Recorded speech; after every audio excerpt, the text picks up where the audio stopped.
Hey, what's going on, everybody? Welcome to another episode of the Ringside Rundown podcast. My name is Eric Vasquez, and joining me on the line is my podcasting partner in crime. Yes, that rhymes. She is coming straight from the Berg. She is none other than Shay Hickson. Shay, what's going on, my friend? Yeah, I'm sure better better now that the home opening series is over for the Pirates cuz uh yeah. you got one. You got one, right?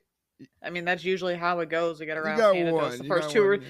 no, we get our ass handed to us the first two or three games and then Yeah. decide, "Oh, hey, maybe we should win one." Yeah. But I when was kind of bummed we didn't get that last one.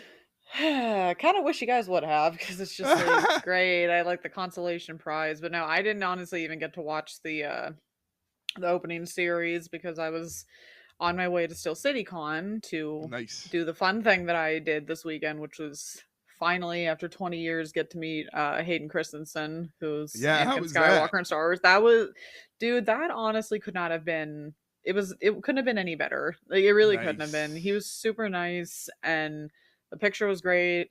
Got the autograph, and obviously, like I told him, I said thank you for being such a huge part of my childhood because Star Wars has been pretty much a part of my life for as long as I've been alive for the most part. And I got to show him my one Star Wars tattoo because I have three, and one of them is kind of like a split of like him and Darth Vader. So it's kind of like Anakin Skywalker and Vader. And Right. I'll never, I'll never forget that he looked at it and he's like, "Oh my god, no way!" He's like, "Can I take a picture of that?" And took a fucking picture of my tattoo. And it's just like you don't even have social media, so you were just taking that just because so you could have it. So just the fact that Hayden Christensen knows my tattoo exists and has a picture of it on his phone is just insane to me. I like screamed at my artist afterwards. I'm like, he took a picture of the tattoo. He took a picture of the fucking tattoo, but That's no, so sick. it was great. Like I said, it couldn't have happened any it could have been any better. Made my entire year already, so it was just great. And then the That is Pirates so lost. So I'm sick. like, you know what? I didn't even care because I was not surprised. I fully Yeah, expected you yeah, guys to kick our yeah. ass. I would have felt the same way if even when the Yankees lost that last game of the series. I was just like, I would have been like, I don't care. He took a pic, like you said, Yeah. he doesn't even have social media, so it's like he's not gonna post it on Instagram or anything No. like that. It just he wanted to keep it because he thought it was so cool, and that in Yeah. itself is amazing. Like it's just insane to me. And of course I don't see my tattoo artist for another 2 months, I think 3 months actually. I don't go back until July, so we're gonna have to like I'm gonna have to sit here and wait, and we have to scream about it when we see each other next. So but yeah, That it is was so definitely crazy. fun. I definitely would not have wanted it any other way. That's awesome. That's awesome. Well, ladies and gentlemen, if you're here listening to the Ringside Rundown, whether it be a long-time listener or first-time listener, thank you very much for taking the time out of your day to check us out. For those of you that don't know, we are a pro wrestling podcast. Shay and I sit here and we discuss things that are happening in pro wrestling, whether it's WWE, AEW, TNA, Ring of Honor. It doesn't matter. As long as it has to do with wrestling, we're talking about it on this show. And this episode in particular, we're going to have a lot of fun because we're going to be talking about I guess you would say, the very controversial AEW Dynasty pay-per-view that happened this past Sunday on pay-per-view. You guys, if you're listening to this, it's probably Wednesday.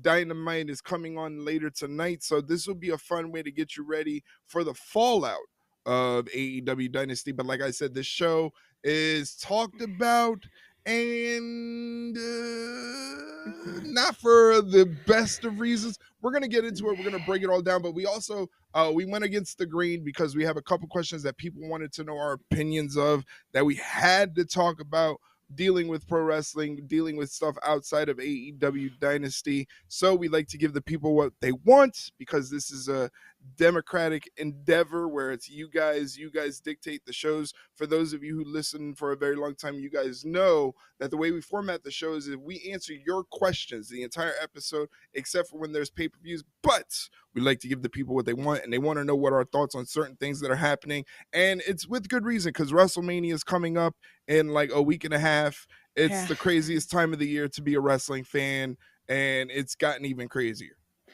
Yeah, and I love how you're like, give the people what they want, and by the people we mean Mike, because Mike had Yeah. a couple questions he wanted us to talk about before we get into that pay-per-view, if we want to call it that, but we'll save that for a little bit from now. So Mike has two very hot topics he wants our opinions on. And the first one is that whatever you want to call it, between Charlotte Flair and Tiffany Stratton on SmackDown, and wanted to get our points of view on that Mm. whole I'm just gonna say it shit show, because that's what it was. It was a shit show. Yeah, it got like I didn't think it was possible to get worse than that sit down interview segment they did the week before, and it got Yeah. like 10 times worse. Like it just, Yeah, um, yeah. like you said, what a shit show. I mean, but it's just hard because as fans, and especially Tiffany Stratton and Charlotte Flair, those are two people that are very much a hot topic of conversation. And fans nowadays in wrestling, they like to drum up drama and start spreading rumors and start pointing fingers, like saying, "Hey, this is why we say we don't like this person." Da da da da da da da. Yeah. The entire situation is filled with so much drama that you wonder what is the reason for all this drama. Is there some like backstage beef? Does Charlotte feel threatened by Tiffany? Is Tiffany being too cocky? Like, I'm just saying those as questions. I don't have the answers. I don't even have opinions on that. It's just the entire situation, especially what happened on SmackDown this past Friday, was, for lack of a better term, it was unprofessional. It's just trying to figure out Yeah. who was being the unprofessional one. And like, They both were. I yeah, they both were, but it was just like, and this is the part that I hate, because I hate being that wrestling fan that, like, rubs his hands together. Ooh, drama, catty pettiness. Let's Yeah. go. Like, let's get those clicks. I hate that. I'm not that. Yeah. Yeah, I'm not the engagement farming type. I'd much rather. I was really excited going into this, because I was really excited to see the wrestling match, because I believed in the potential for a great wrestling match, and we've gotten to a point where it has nothing to do with the actual wrestling match. Now my questions going into this is this going to be a clean cut professional wrestling match? Are they going to be able to work fluidly together? And in wrestling, in TV wrestling like WWE, AEW, there's a give and take. You are opponents, but your objective is also to make your opponent look good within the confines of the match. Like, if Yeah. your opponent doesn't look good, you don't look good to a certain extent. Like, Mhm. there's no outshining and making that a good thing for the wrestling match. So now my focus is shifting to, can these two be professional, where they're not out there throwing live rounds, live potatoes, trying to crack Mm. each other in the face, trying to sandbag, and it just makes me worry. I equate the situation, and this is why it's kind of dicey for me, but this very much reminds me of that time that Charlotte Flair and Becky Lynch had to do that title swap on Oof. on TV, and Ugh. we all know who is the unprofessional one there. We all know Yeah. who the unprofessional one there is. I'm all right. So this is gonna make me sound like one of those internet pretentious jerk offs, but I'm pointing the finger, if I had to use my detective skills, and I'm going, Charlotte has a history Yeah. of just not, it didn't even start with Tiffany. It really started when Charlotte went out there trying to cut that promo, and the crowd wasn't letting her do her business, right? Yeah. But the thing is, they always tell you, you cannot let the crowd dictate what you're trying to do out there. If the crowd is being loud and they're being boisterous and they're booing, you got to figure out a way to get it right back on track. Yeah. Charlotte was doing the exact opposite of that. Charlotte, anytime the crowd would boo or they would get loud or they would start chanting something, she would acknowledge them. And that's the last thing you want to do in that situation. Why are you acknowledging that they're being unruly, that they're not even listening to what you have to say, that they're outwardly jeering it and basically throwing metaphorical tomatoes at you? And why are you acknowledging this? You're basically acknowledging that this entire arena thinks you suck when that's Mm-hmm. not the objective right now. So it already started off on the wrong foot. And then you add in Tiffany Stratton comes out, and Tiffany is mega over. The Yeah. crowd loves Tiffany to the point where they had no choice but to make Tiffany a babyface.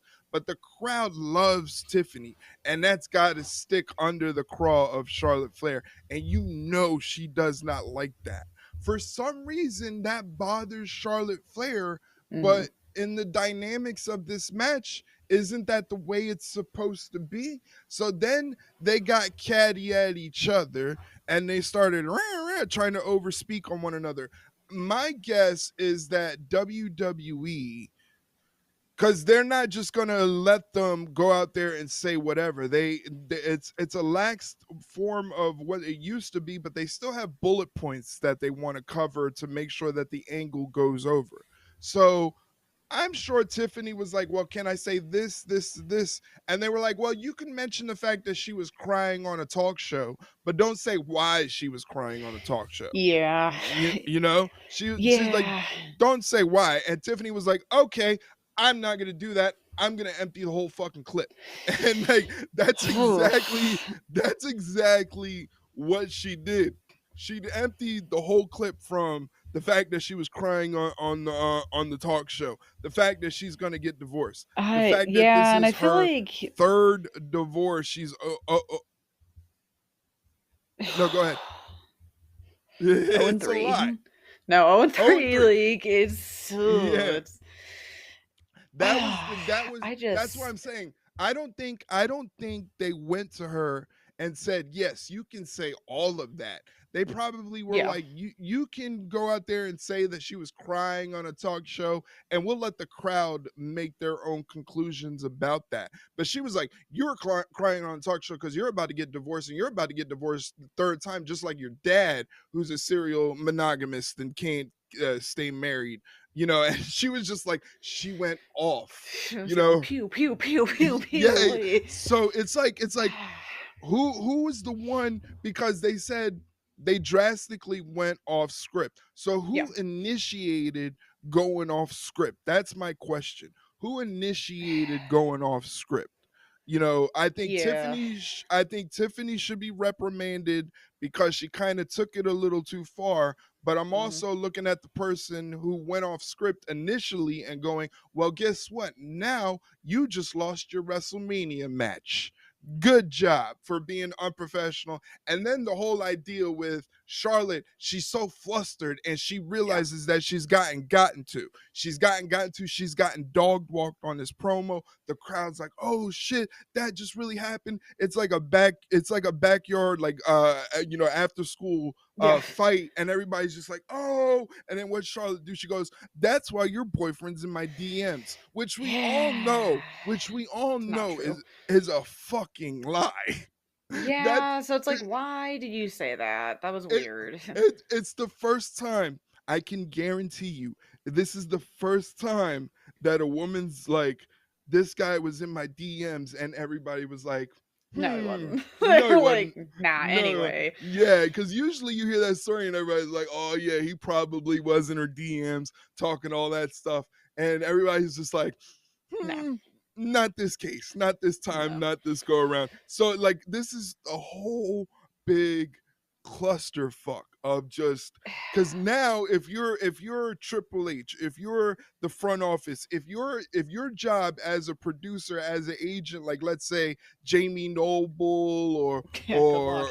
or Petey Williams or one of those guys backstage that has to actually put this match together Good as a luck. producer, exactly, good fucking luck, because you don't know what these ladies are going to go out there and do. You don't know if Charlotte is like bottling all of this up and like Mhm. planning to go full on like Gunther Jimmy Uso on Tiffany and just bust her up real bad. Like that's the problem in all of this is that you can't tell if they're gonna let this shit slide and be professional or we're gonna get some live rounds. But again, my thought process is whoever decided it was a good idea to go off script and just start throwing bombs, Yeah.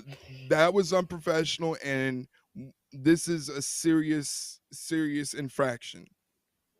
Yeah, I ah, damn, that was that was a pretty good analysis there. Thank you. I feel like I think they're both in the wrong Oh yeah, most because definitely. even if because they'll say even if Tiffany was the one that started going off the script and started saying all this crazy shit, they should would I would assume look at Charlotte and be like, "You're the veteran, you're the professional. You didn't have to stoop to her level, and you did Right, yeah. anyway. So Hmm. you should have known better." But I can imagine it's pretty tough to be in a pressure cooker like that. So I mean, I can't fault Hmm. her for being as flustered as she was. But Right. also, it's Chicago. You know how those Chicago crowds are. However, everyone's saying like, "Oh, well, well, Lisa had mentioned like, oh, she Charlotte got dog walked in that promo and whatever." And yeah, she was flustered, but I think also I think we're giving Tiffany a little too much credit here Yeah. because let's not forget the last time she was supposed to do a promo with Charlotte and how well Yeah. did that work out for her. And the Yeah. only reason it wasn't worse than this one was because the crowd wasn't on her side. Because there was no crowd. They were Right. one on one in a room. Mm, You couldn't hear the react. I'm sure they could have heard the reactions, but still, it's like you're not like reacting to it in real time. So it's just like Tiffany was kind of protected there a little bit by the crowd. So mhm. let's not Oh, act like she ran her over because they both sat in front of a bus, but it was almost like Tiffany hit one, like Tiffany hit the one that they gave her permission to use. Everybody yeah, was like, "Oh shit!" Tiffany was like, "I'm gonna do it again. I don't care what they say." And then everybody was like, "Oh shit!" And then she's like, yeah, "I'm going for the kill now." Like she couldn't stop herself. yeah, she couldn't help I, herself. it's almost like this thing I heard from Bill Burr, who's a stand-up comedian, and he Yeah, says he has a problem if he goes into a bit, even mindlessly going into a bit, if he goes into a bit and he gets a laugh out of you, he's yeah, gonna ramp it up and he doesn't care what outlandish outrageous shit comes out of his mouth. If it's gonna pop you and make you go crazy, it's that addiction to getting that reaction. So yeah. I'm wondering if like Tiffany was getting that reaction and she was so jazzed up from it that she was just like, again, I'm just gonna empty out the whole AK on Charlotte. And like Charlotte, like I almost feel bad for Charlotte because it's like, how do you stand there and take that? Because this is real Yeah, life shit. This is real life yeah. shit. Like, Charlotte's in the middle of a divorce. Things didn't work out. Again, I read this crazy stat that all of Charlotte's marriages still don't equate to Roman Reigns' title reign. Oh, oh, oh. That's yeah. And I see, and I the rumor that was going around that that whole 0 and 3 thing had to be run by someone. I'm sorry, that's total bullshit it because it you had don't. to, and they said no. They told if it was Yeah, ran by someone, they were like, nah, that's too much. That's too because much. the easiest way to know that someone didn't hear that and go, yeah, yeah, you can say it, no problem. What did Tiffany do as soon as she said it? She fucking ran. Like she was gone. So it's just Yeah. like, and that wasn't like oh, they're gonna do a pull apart now. It's like, no, that was a legit, I'm not gonna get my ass literally kicked right now on Yeah. live television. Yeah. I'm getting out of Yeah. here. So and Yeah. it's just it's just a shame because you and I kind of talked about this when it happened. I'm just like, I am not invested in this match at all. The only reason I'm even caring enough is pretty much what you said, where it's just like, are these guys going to start throwing like live rounds at each other? Because this is pretty much what this match has devolved into. And it's a shame because months ago, people were talking like this was a dream match. And now it's just Yeah. like, nobody even wants this fucking match anymore. And Yeah. it's just it's tough because obviously we're not gonna have enough time to talk about the other women's match too, but it's just like I don't know what it's up with the women's matches this year at Mania, aside from Jade and Naomi. I feel like that's really the only one that has a like pretty decent build up, but Hmm. the women's title matches, oh, the build up for both of them have just been bad. Just Yeah, so it's just bad. been bad. The only thing that is helped in this situation for the other match, for the Yeah. other women's match, is that it has helped me realize Io Sky is fucking awesome. Oh Like yeah. Oh yeah. I don't know how you can go into this match rooting for Bianca or rooting for Rhea. And not rooting for Io because they've just been straight disrespecting her for no reason. And Yeah. like she's just like trying to do her job as champion. She's like, "Hey, I'm the champion," and they're just being disrespectful. And finally, she's like, "All right, enough of this bullshit." And that to Yeah. me is cool. That to me is like badass. Like Io Sky is a badass. So like I'm rooting for Io Sky. I feel like a lot of people are sneakily like a lot of people want to root for Rhea because Rhea is the hot commodity right now. But a lot Yeah. of people who watch the wrestling and watch the shows and trying to analyze it are looking at it going, man, Io Sky is is looking like the underdog, the real champion, the one that they're trying to cast away and not even see as a threat. But Yeah. she really is a threat. She's the better wrestler out of all of them Oh yeah. combined. Like she's the better wrestler.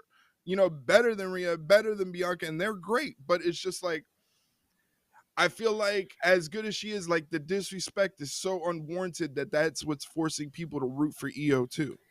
Yeah, I mean, granted, am I still gonna root for Rhea? Yes, but also I'm Mhm. not gonna be mad if Io wins because I mean, the way they've been treating her, it's almost like you expect her to win at this point. Right. But we'll save that for the WrestleMania prediction show. But yeah, the whole Tiffany and Charlotte thing, I am not looking forward to. The only thing I'm looking forward to, or I guess I'm concerned about, is are they gonna actually try and kill each other on pay per view? Yeah, But yeah, that's gonna be me. I'm gonna be there, and it's just it's like what we were saying in DMs. It's like this is drama, like it's yeah, crazy. it's, and not Could you drama in a good way.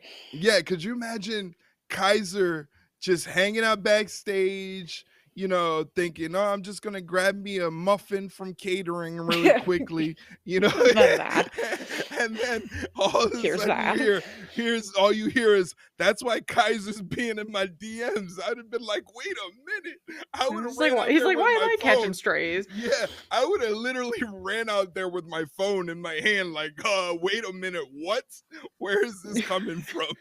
Stick his head out the curtain, like, excuse me, what the and fuck? and and I love the fact that on Raw they did that interview segment with him, and he's like, "I know I'm the Yeah, talk of the town," and you think he's gonna talk about it, and no, he just talks about not right. having a match, and I was like, "Oh, that's so Just fucking great."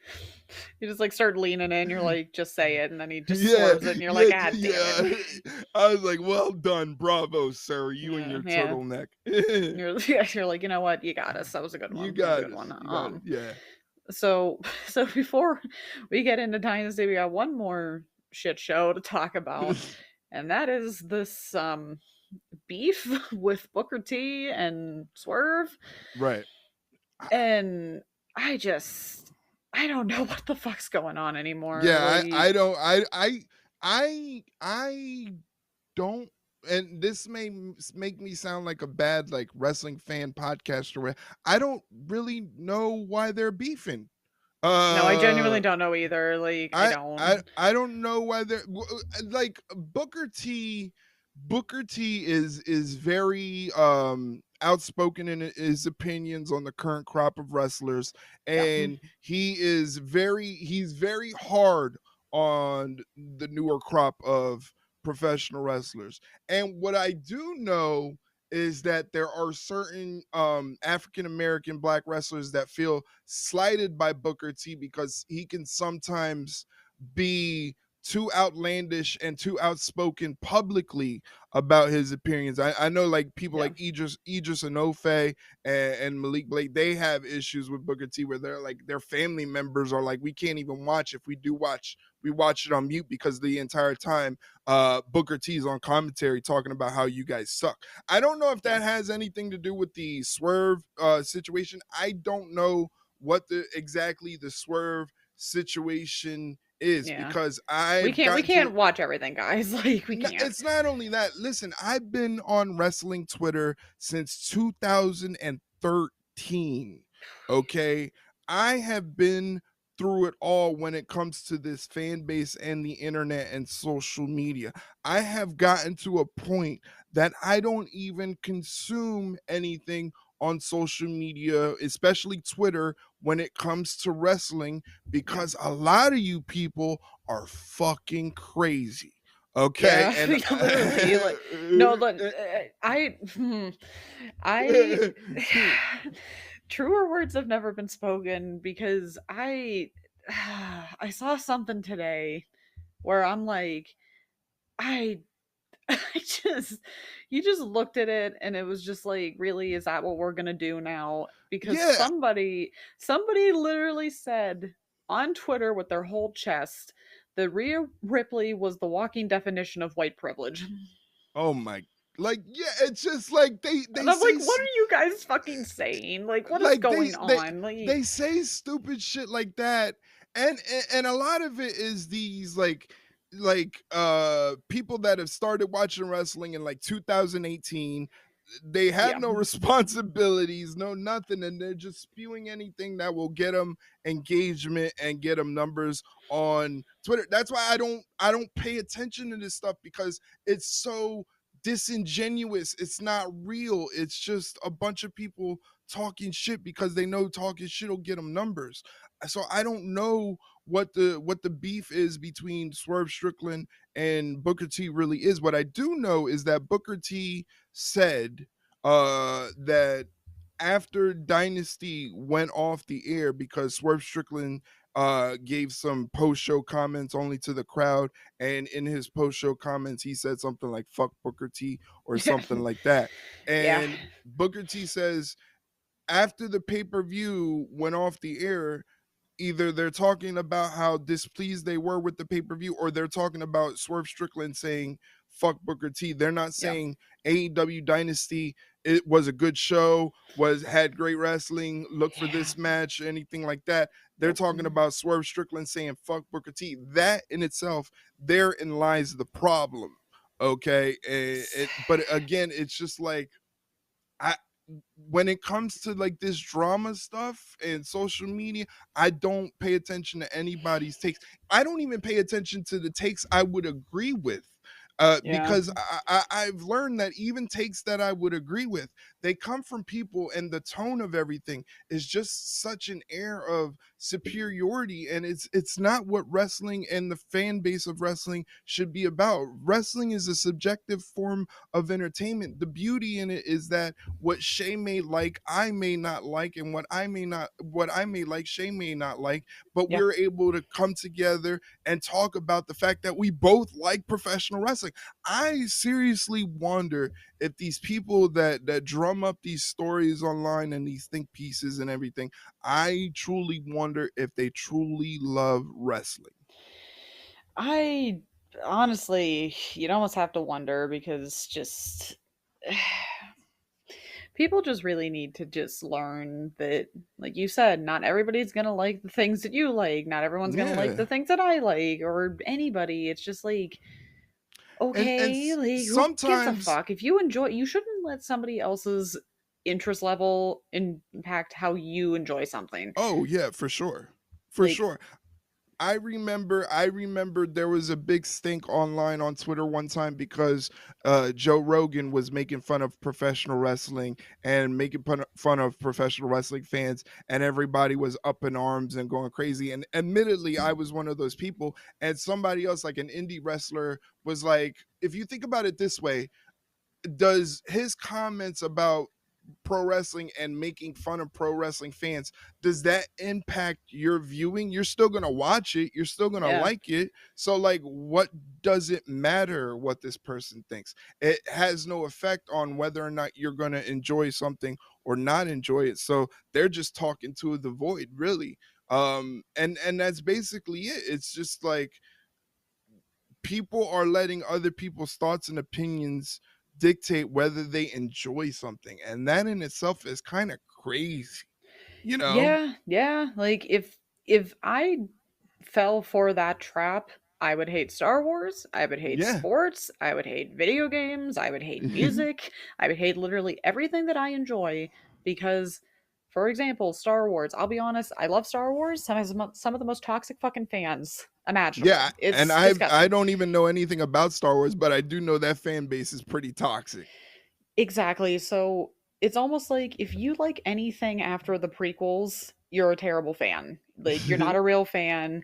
Hell, there's still some people that if you like anything other than the original trilogy, you're not a real fan. And it's just like, okay, I thank you for that opinion I didn't ask for or care about because guess what? Are all of the movies, in my opinion, good? Yes. I like them all for different reasons, some more than others. I don't hate a single one of those movies. Like, there's not, and which is apparently a very rare thing because there's always like people that are like, well, I like Star Wars, but I hate this movie. I hate that movie. I'm like, no, I can find enjoyment in everything. Were they all perfect masterpieces? Absolutely not. Nothing is. Right. So it's just like, okay, well, I know that this movie isn't perfect, but I enjoyed like the fact that they delved into this or the fact that they tried Right. to flesh this out with this character. It's just like that's kind of the point of actually enjoying things is being able to subjectively look at something and be like, okay, well, this isn't good, but at least they tried doing something with this.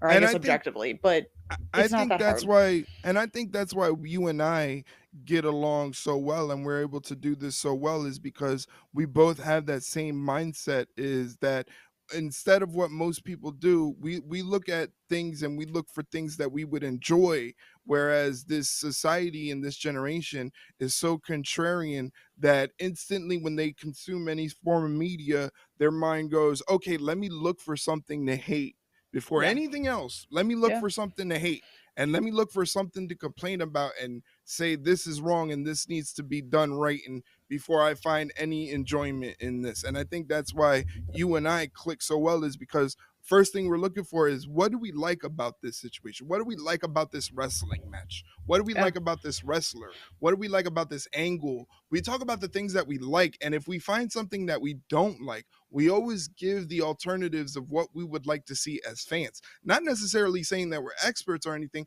but it's so very easy to go, I hate that, that sucks, that was dumb, and then offer no sort of substance onto how to make it better. What would you do to make it better? Show me that you know enough that you can make it better, apparently, because I'm supposed to take your this shit sucks opinion to heart, but you're Yeah. not giving me anything else besides that.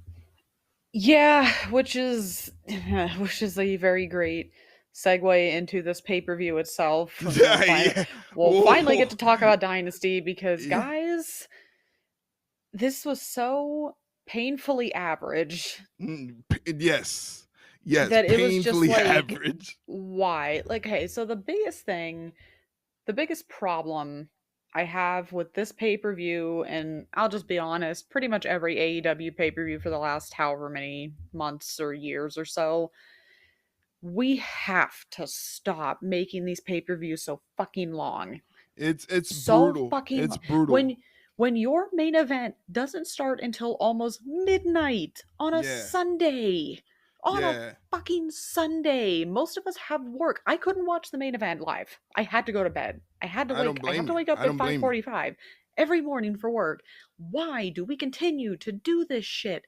And not even just the fact of your audience is going to suffer because they're tired and they're not going to watch it because they have to, oh, I don't know, be adults and go to work.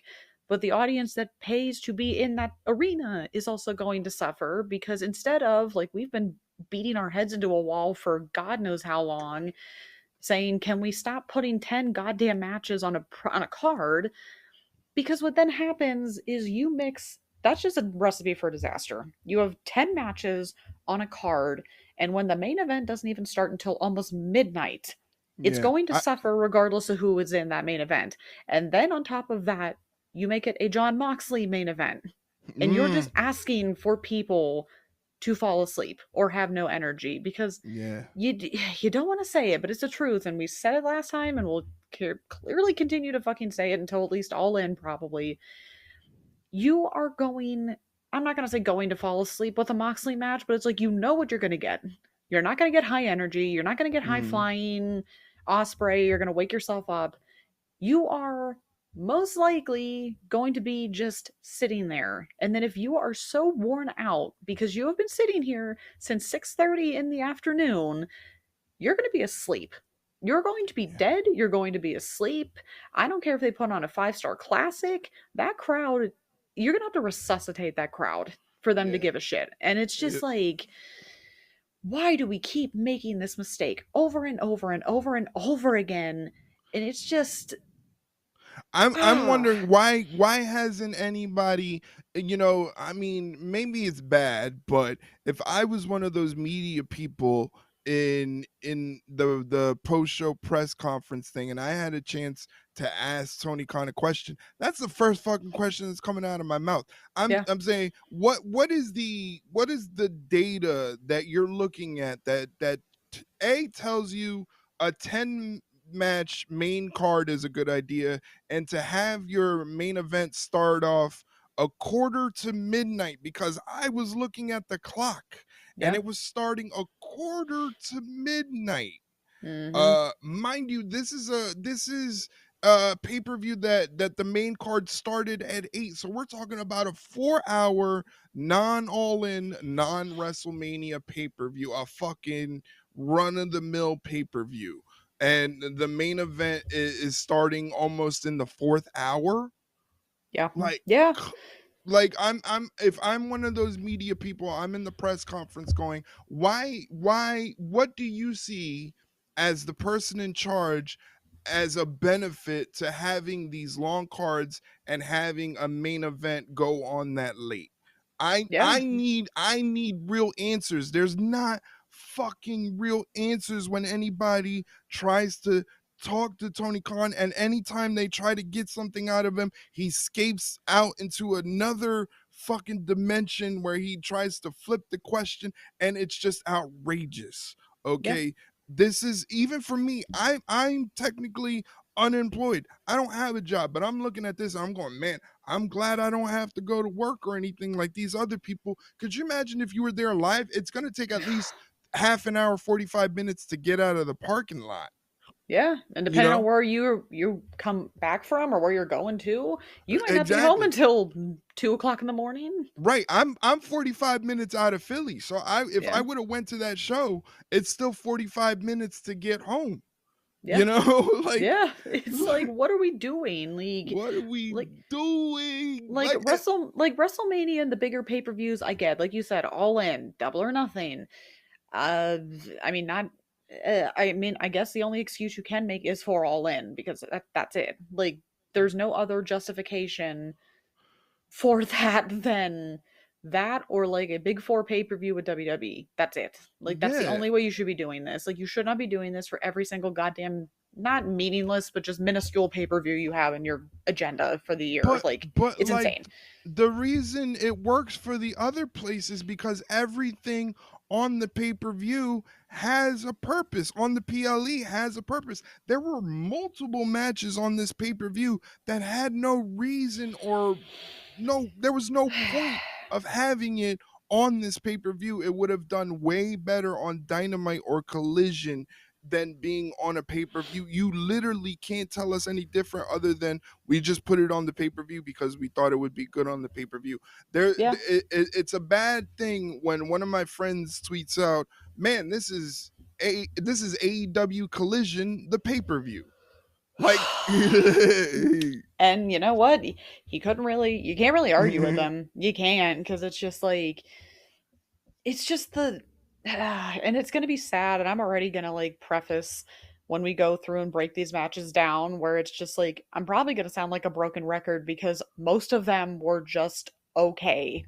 They yeah. weren't great, they weren't fantastic, they weren't terrible, but they were just there, to the Yeah. point of I can possibly say there's a good chance I'm not going to remember some things about some of Well, these matches because they were just not that great. yeah, and to echo your sentiment, I'm going to sound like a broken record because my talking point is most likely going to be this match would have been a lot better on Dynamite or this Yeah. match would have been a lot better on Collision. Yeah, Because literally. that's I'm looking at, let me pull up the card really quickly. I have it here. For example, I think it's a good idea if we give Will Ospreay and Mercedes Moné a one pay-per-view break. They don't need to Yeah. be on every single pay-per-view. And this is a credit to Will Ospreay for being such an incredible professional wrestler, because he literally could have went in there and phoned it in against Kevin Knight, and he Yeah. gave a pretty damn good performance. Like, this was a fun match, and it goes back to what we were saying earlier about wrestling being a two-way thing where you also have to make sure your opponent looks good. Will Ospreay did a damn fine job making sure Kevin Knight looked good. The Hurt Syndicate versus the Learning Tree, that could have been on Dynamite or Collision. Mercedes Moné, Julia Hart, that could have been on Dynamite or Collision. I Kyle mean, you Fletcher, Mark Briscoe, that's a Collision main event right there. Bandito, Chris Jericho, that's a Dynamite main event. Adam Cole, Daniel yeah. Garcia, painfully mid. And Yeah. it's just like this. They, it was like I was telling you when we were going over all of this in the DMs. I don't feel like there's two things. I don't feel like there's someone there to combat Tony Khan's ideas, to try No. to poke holes in them or tell him, hey, flat out, that's not a good idea, boss. Like, let's Yeah. do something else. Like, there's not, I don't think there's a person there that is willing to tell Tony Khan he has bad ideas. And furthermore, I don't think there's someone there. It was like I told you in the DMs, even good ideas should be presented with alternate ideas Yeah. just in case. Yeah. Just in case. You can bring me a banger idea and I'll say that's a banger idea, but I'm still looking at it and going, is there anything else we could do to Yeah. make this better? You know, there has to be an alternate presentation of ideas. And again, I've been saying this for months. It just feels like AEW takes a pot of pasta and just throws the noodles at the wall, and whatever sticks to the wall is what they're going with. You know, Yeah. no rhyme or reason, just going with it. You know, Yeah. so it's just but we got a lot of matches to break down. It's yeah. You know how sad it is. You know the best part of this pay-per-view for me What's that? was the fact that I tied with you in predictions because of that bonus Yes, point. That was literally the only thing that I'm like, you know what? At least I didn't lose. You kept we your title tied. for now, but I like the bonus point idea, and I think you for were pissed. I no, I was pissed because again, I don't understand how you do it. Like, I Well, don't. no, and the worst part is though, you never okay, no, we got a little bit of a bone to pick here live on air. You never answered my question about the whole thing with Jericho and Bandito of do we both get a point with that? All right, Because technically it was two matches if you're thinking right. about it. Well, here's the thing. This is what I gave you the point.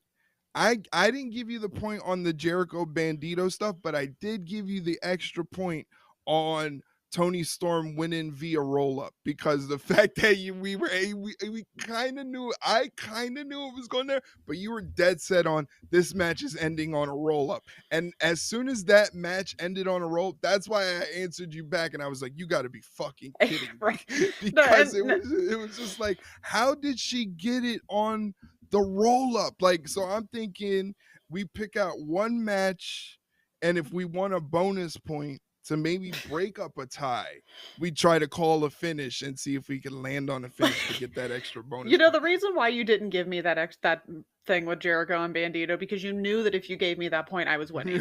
But see, Yeah, see the that thing see that's is, the truth. We know. See, I knew it. the thing is though, the margin of, is that two matches or is that the same match? There's a lot of on the fence about that. The I mean, it fact was that also you were, fucking stupid too. Let's be oh honest. no, it was like, We'll get to that when we cover it. But it was just like it was fucking yeah, dumb. But but it was just like the fact that you were like, I should get an extra point if she wins on a roll up because I think she's gonna win on a roll up, and she wins on a fucking roll up, and I'm like, Yeah. no way, you got to be kidding me. So I think going forward, what we're gonna do is you and I will pick one match, just one, not all of them, just one match where we can kind of predict the finish, and if we get that Mm. finish right, we get that extra point because See, I feel like that the was just too caveat on the nose. I feel like the caveat on that one should be if we pick every single match correctly. I feel like it'd be kind of silly if like kind of like with this one, I think the only reason that it was fine was because you and I were off by like one match, but I feel like we should do that as like the tiebreaker because remember we talked about this before where I'm like what the hell's going to happen inevitably when we pick the same predictions for the entire card. That should be the tiebreaker there is it's like okay, we go down the line, we go down the card, we all pick the same match, so we'll pick the one match and you'll Yeah, just pick okay, okay. so that'll be our tiebreaker, guys. There I you go. like that. You I heard it like here. that. Yeah. But for It's now, just you get to but hold on to the title. I'll save it for WrestleMania. I'll take it back on the big show. Don't worry about it. and see here's the thing, even in this mediocre, painfully average show, we're still able to pick out something fun to do, which I feel like is not the situation with most wrestling fans that sit on the internet Yeah. and try to get these tweets off. They're not looking to have fun. At least we're looking to have fun with this. Yeah, well, we have to because if not, we'd be very miserable people. Let's be honest, and this would Yes. be a much different Yes. show. But Yes. let's just get into it because it's almost 10 o'clock already. We got to get this. We got to Yeah. get this All going. right. So we're not gonna go over the pre-show. Nothing really Yeah, who exciting cares? happened on the pre-show except for the return of Anthony Bowens, who looked fantastic and Yeah, ended up beating his former tag team partner Max Caster in 40 seconds. So good on Anthony Bowens for being back. I'm excited to see how they utilize Anthony Bowens and if they can use him as a major star going forward as a single star. I think he has all the intangibles. I don't know about you, but I feel like he has it all to be a real, he truly feels like a five-tool player. Like he can yeah, actually go out there and be something big for AEW. So congratulations to him on making his return. The opening match of the night, we just talked about it a little while ago, was Will Ospreay versus Kevin Knight. Now this was for the men's Owen Hart Cup tournament quarterfinal, and obviously we both got this prediction correct where we said that Will Ospreay was going to defeat Kevin Knight again. If Ospreay to me would have went in there and phoned it in, I would have not thought differently because yeah. no offense to Kevin Knight, but he's relatively brand new. He wasn't even supposed to be in this spot. This was supposed to Don't be even get me started with that. That you already know. I was so pissed off that that was a thing. Like I'm just gonna say it right now. The fact that a while ago all Osprey and Jay White did was stare at each other and the crowd went fucking nuts. And Tony saw that and went, "I'm gonna put that as a first round match on a tournament." Like, are yeah. you fucking kidding me? Like, what are Yeah, we I wouldn't have doing? done it. I wouldn't have done it as a first rounder. But No. if they would have cut down all the fat, unnecessary matches from this pay per view, and then put that match on, and as it was supposed to go, I wouldn't have been mad. The fact of the matter is that if Jay White was still in this match and it would have went on first with all the other stuff that happened in this pay per view, then I would have been annoyed and perturbed because this again this pay-per-view, this was like going to the bar and getting a pint, right? And Yeah. like half the pint is just beer foam. You Uh, know, it's I just can imagine that's not fun. yeah, that's basically what this pay-per-view was. But again, the Will Ospreay Kevin Knight match, I thought was really, really good. Had no business being as good as it was. Yeah. I gave it. It's Will Ospreay. To me, Will Ospreay is the best wrestler on the planet. I gave this one. I don't know if I'm being generous or not, but I gave this 3 3/4 flames out of 5. It's funny because I also gave it 3 3/4 flames.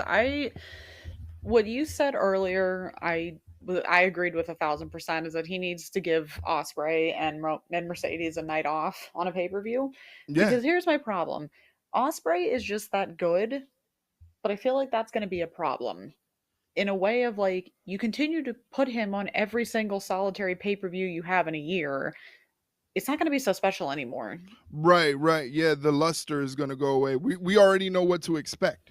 Yeah, exactly. It's just like, okay, well, you expect us to be at least at the very least, a good match because it's Osprey, and Mhm. no, and honestly, Kevin Knight, great too. Like that was Yeah.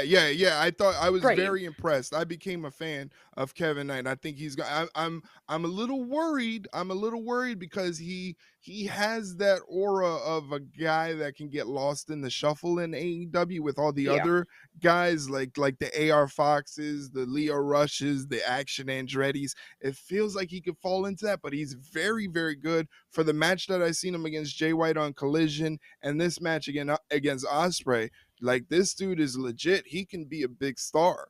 So yeah, they would do well to take advantage of him. But we both knew Osprey was going to take this, and good on Osprey for not phoning it in and taking the night off and really delivering a solid pay-per-view match. But again, it just feels like back to what you say. It's if we see Osprey on every single Dynamite, on every single Collision, on every single pay-per-view, that luster of him actually being the best is going to fade away rather quickly. He yeah. should be a special. It should be a special thing. Hmm. We don't need an Osprey match every single pay per view. We don't need him on every single Dynamite. Make him a treat. Yeah, make him a little like dessert. He doesn't yeah, have to be right. the main course all the time. Yeah, exactly. I completely agree. Yeah. Now moving on for the AEW World Tag Team Championship, we had the champions of the Hurt Syndicate, Bobby Lashley and Shelton Benjamin, with MVP taking on the Learning Tree, Big Bill and Brian Keith. Now, this is one of those matches that I said probably could have been a good Dynamite main event, probably could have been a good Collision main event. This one went for 11 minutes flat. And of course, the Hurt Syndicate get the win against the Learning Tree.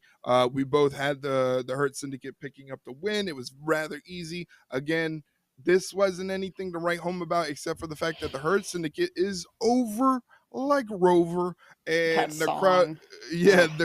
the crowd. It's again.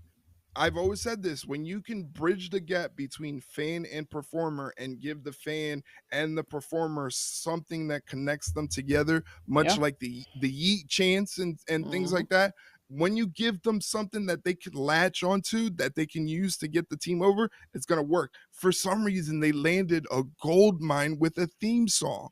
Yeah. It's just so crazy. But again, it was pretty much a dominant win from the Hurt Syndicate. But again, this was a match that I would have cut off of the pay-per-view and put on TV as a TV main event to pop the ratings that we so desperately need.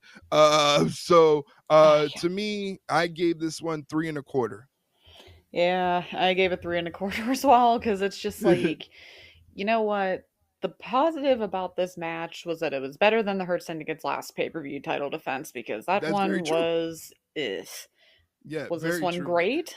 No, it was not. It was, again, like I said earlier, okay, Yeah, because that's just all it was. I wasn't expecting this match to light the world on fire, and it didn't.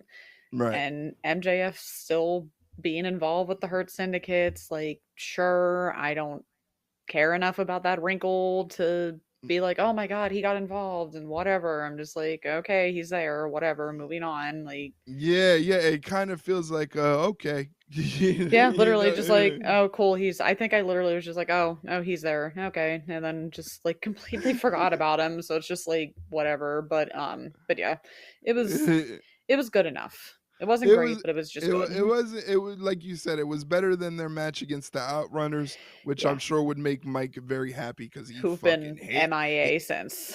Yeah, but then Mike would be happy. He hates the Outrunners. Like he like he Yeah. physically arches when he sees the Outrunners. It's crazy. Anyway, moving on. This match, I was very surprised.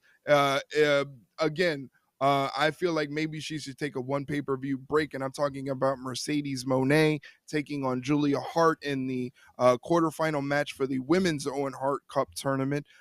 But I will say, Mercedes is kind of on a streak where it's like, okay, it looks like she's giving a shit. Yeah, Like this I was match, surprised. yeah, this match, it wasn't perfect. There was a little bit of clunkiness, but Yeah. sometimes good things are a little rough around the edges as well. And I feel like that's what this was. It was rough around the edges, but the meat of the sandwich was still very good. And it's really good that Julia Hart was able to go out there and do something with somebody the status of Mercedes Moné, and Mercedes Moné going out there and actually giving a shit. Like, this Yeah. was funny because like Jeff was in the live stream yesterday. Hmm. And he hadn't been around for a while, and we were talking about Dynasty, and we are like, no, Mercedes Moné, like, she actually has been giving a shit. Like, she's actually been putting in some sort of effort in her last couple of matches, and that was evidence here. But it was easy to see that Mercedes Moné was going to pick up the win. Yeah. She's not going to lose a singles match. She hasn't lost a singles match at all. She is undefeated in singles competition for AEW. I gave this match 3.5 flames out of 5. I think I gave it 3 and a quarter because I'm like, it was good. It was a little clunky, like you said. It was a couple of times where it's like they're telegraphing a little bit and Right. kind of standing, and it's like, guys, you're making it a little too obvious here. But overall, it wasn't bad. It was pretty good. Like you said, it would have been perfect on a Dynamite or a Collision.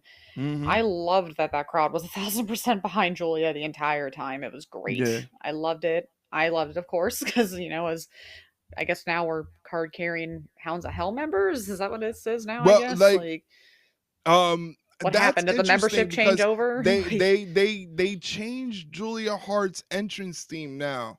Now yeah, the it's heart. not. Now it's the heart always wins, Yeah, and not the house always wins. But the I heart know. didn't win this night. I know, and it's just the song. It just doesn't feel the same. It I doesn't. always, It I doesn't. always, It doesn't. but It what doesn't. It happens? doesn't feel. Does our membership change over? Like, what do we I did? don't. They got transferred, I guess. I Like, don't know, but you know what? Our boy's coming home. yeah, Our he, boys.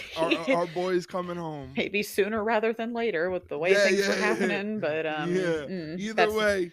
that's for Either another way. time. We'll talk about that next week, probably, or in a few weeks. But Yeah, we're definitely. Well, we're gonna have to talk about it next week because next week, yeah. we got this thing called WrestleMania coming up. That's gonna be kind of Yeah. crazy. I mean, we still love Hounds of Hell too, though. Sure. Like, Yeah, I still love love them. Brody. I love Yeah. Brody. He scares the hell out of me. Yeah. Buddy Matthews is an incredible performer. They're gonna Yeah. be fine if they're used properly. I don't That's the think they're gonna have problem. it. But our boy's coming home. That's all that's all we'll It's talk. just if he doesn't get his song back, and if he doesn't get Rising from the stage Oh, back, I'm swinging. I'm pretty sure they're paying CFO a pretty penny to keep that theme song. They better, I swear. I'll be singing that song at WrestleMania. I don't care if my neighbors hear me or not. Like, I'm gonna be screaming that. I'm gonna be screaming that if I have a voice after Spirit Box. Like, I'm gonna be screaming. It's gonna be amazing. Can't wait. But moving on, another match that I felt probably would have been a great Dynamite main event. It is the AEW Trios champions, the Death Riders, Claudio Castagnoli, Pac, and Wheeler Yuta, defending the title against Rated FTR, Cash Wheeler, Dax Harwood of FTR, and Adam Copeland, because I refuse to call a grown man Cope. Yeah. Yeah. Yeah, another solid match that could have been like a main event on a Dynamite to close out the show, because if they're talking about this match, they're talking about what happened at the end, Yeah. where it was Dax Harwood pissed off because the Death Riders were able to retain the Trios championship. So Dax Harwood is pissed off. He took another L. And you know what though? I don't know if it was commentary that brought up this point, but someone brought up a very good point in terms of Dax Harwood, whereas they said, he and Cash Wheeler paused their tag team championship aspirations to help Copeland with this Death Rider situation, and now they're racking up L after L after L, helping out Copeland. So what we saw at the end of the match, where FTR ended up decimating Adam Copeland and leaving him laying, presumably he's going to be gone for a while, because they concertoed him like 3 times or something like that. Yeah. Spike pile driver on the chair. So presumably this guy is going to be out at least a couple weeks, I would assume. But this is, I guess that's one saving grace, is now that we get to see a different side of FTR that might be interesting. Yeah. And it might be justified too. I mean, it's clearly justified, because they could easily just make the argument of he was holding us back, and he was, and Yeah, it's sad because I don't really remember much about the match because it was like I remember the first like part of it was a little weird. It was a little something just seemed off about it. It picked up some steam in the second part of it, not gonna lie on that one, but it was still just like, this is fine. And then the ending, like after the match stuff happened, and I'm like, okay, well, I wasn't expecting that, so they got me there. And I can't help but laugh at how they were like how dickish they were being at the end when the stretcher and stuff came out, where Oh they're yeah, that like, was so great. really That like was so great. clear and resuscitated Cash, and he's like, "Yeah, he's gonna need this more than I do." And then he like tips the chair or like the stretcher over and just leaves. I'm like, "You guys are assholes," but that was fucking funny. Like that made me laugh. So Yeah, it was. I ended up giving this match 3 1/4 flame out of 5. Again, this would have been nice to close out a dynamite. Then you would have been like, "Oh, that's interesting." They went with an actual closing angle to yeah, close out a show. I thought it felt just like a main event of a TV segment. Nothing major, like you said. It's kind of hard to pick out anything that happened during the actual match and not from the closing angle afterwards where FTR just absolutely takes out Copeland. And I said it. Maybe Copeland should stay away from teams because he tried to do that yeah, with the Judgment Day and they took him out. He tries yeah. to do it with FTR and they take him out. Maybe Leave him teaming alone. up is not in Copeland's forte. He should just go at it alone. Yeah, it's probably fair to say. I was gonna give it 3 1/4s, but I feel like that was mainly because of like what happened afterwards. But if we're going objectively based on the match, I gave it 3 flames. Hey, I kind of agree. Like I always said, like that's kind of where my barometer begins. I start at 3, and if it's better, I go up. If it's not, I go down. But like 3 is usually where I start. And to be honest with you, it's pretty much worthy of a 3 3 1/4 because the actual match itself, I can't remember anything substantial from it. Yeah, which is not great, but Not good. Not good. yeah, I will tell you this next match was an absolute barn burner and definitely deserved to be on pay-per-view. It was for the AEW Women's World Championship. Timeless Tony Storm defending the championship against her new nemesis, the Megasis, Megan Bain, who came out with Penelope Ford. What a match. that was Like good. That was it good. was it was just hard hitting. They were throwing everything at each other. They were throwing the kitchen sink at each other, going back and forth. Tony Storm hanging in there with the powerful Megan Bain. Megan Bain able to show off exactly who she is. Her offense is just straight power based because she's just like she really is like a golden Amazon goddess in there. It's just like Yeah. I was just watching in awe of like I don't know, maybe it's just like the physically bigger women I have a thing for because like I was just watching her just going, she's amazing. Everything she does is great. Little Like, you know, hard eyes. Yeah. yeah, it was Uh, just like everything she does is great. And it's just like, but this was a phenomenal match. Again, I again, I was just mad at the end. pissed. And Yeah. Uh-huh. I wasn't mad at the match. It was just like she wins on a roll up, and I'm like, damn it, because I have a real love-hate relationship with Flash roll-up pins for Yeah. wins, especially on pay-per-view. But the fact that you were like, this match is definitely gonna end up on a roll-up, and it ended on a roll-up and you got that right. I was just like, you got to be fucking kidding me. There's no, I said that in the DM. I was just like, you got to be fucking kidding me. There's I no just way you got that right.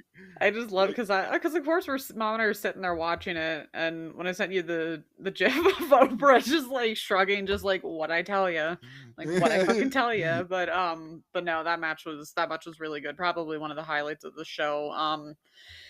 Yeah, Megan Bain's great. Again, I'm also very biased because I like her whole like Greek mythology character she has going on. Her gear is always fucking cool too. Like it's yeah, her always just gear like was insane.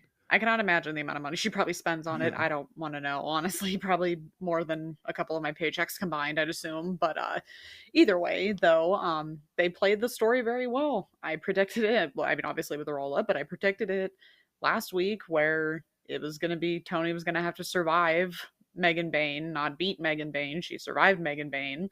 Um, Yeah. Still not entirely sure why this match even was a thing all so soon, and I think Mike has a comment about it, so I'll hold off on my thoughts for a minute. But no, this was probably one of my favorite matches, and Tony with the Rocky couldn't help herself. Like I kind of wanted her in that opening like vignette thing, for her to like get up to like the steps like in Rocky and then have her just be like, "Oh yeah, fuck off," and then just keep running somewhere else. Like that could have been so Tony. That would have I would have died if she did that. So I thought they were gonna do, but it's fine though. It was cool. Yeah. But yeah, I gave this one. What did I give this one? 3.5 flames. Wow, I gave it a way higher rating. I gave it four No, and a quarter. I no, gave all it four right. and a quarter, but I think it was because I was so starved for actual good wrestling on this show You wanted to, that you're feeling generous. yeah, like that might have been what it was, is that I was just feeling so starved for actual pay-per-view good You're wrestling. Like like, here, take all my flames. yeah, like this was actually a good pay-per-view wrestling match that had a little bit of a build-up behind it, had a story that we can kind of sink our teeth in, had a little bit of uh unpredictability with Bane winning those last two matches and pinning Tony Storm on TV to set up this singles match. That's booking done right. Yeah. That's how you do it right. So whoever it was that was putting that together, I don't know who it was, but they've got the right idea of how to put the story together and build up to a pay-per-view match. I don't know what everything else was going on in this show, but that Yeah. I could point to and say that was a good pay-per-view match. Again, I gave it 4.25 flames out of 5. Yeah, I'll still stick with a 3.5, but All right. So we move on. Next match was also for the Men's Owen Hart Cup Tournament quarterfinal. It was Kyle Fletcher taking on Mark Briscoe, and as much as this match probably didn't belong on pay per view because there was no absolutely zero zilch build to it, it still was a pretty good match. I still yeah. found myself actually enjoying it, and by the end of it, I'm like, in like 2 to 3 years, Kyle Fletcher is going to be a pretty big fucking deal because this guy is very good. Oh yeah. Yeah, this was definitely I think we predicted this was going to be probably the hardest hitting match of the night, and it did not disappoint because there were Yeah. just some oof, like that power bomb Oh, that Fletcher power had on bomb, the the apron. barricade. Oh my god. Ugh, like Yeah, ugh. and then he threw him over to the barricade and power bombed him on the Yeah. barricade. I was like, we were watching. We are like, nope, no, thank you, Yeah. nah, Oof. no. Yeah, I love this match. Again, Kyle Fletcher getting the win. I feel like he's going to be a pretty big deal within like 2 to 3 years. Hopefully, if AEW uses him correctly. I gave this match 3.75 flames out of 5. I gave this one 3.5 flames out of 5. All right. So we're still pretty much in lockstep with everything. As Next usual. up, yeah, next up was a match I wouldn't even put on a main event of Dynamite or Ugh. Collision. Ugh. It was a title versus mask match for the Ring of Honor World Championship between Chris Jericho, the champion, and Bandito, the man with the mask, standing up for the honor of his family. This match, it didn't have anything of noteworthy to me. It was just a match. I thought it was stupid that they did the restart. It made no Yeah, tell me about it. I know. it, I go it ahead. made I'll it, scream in a minute.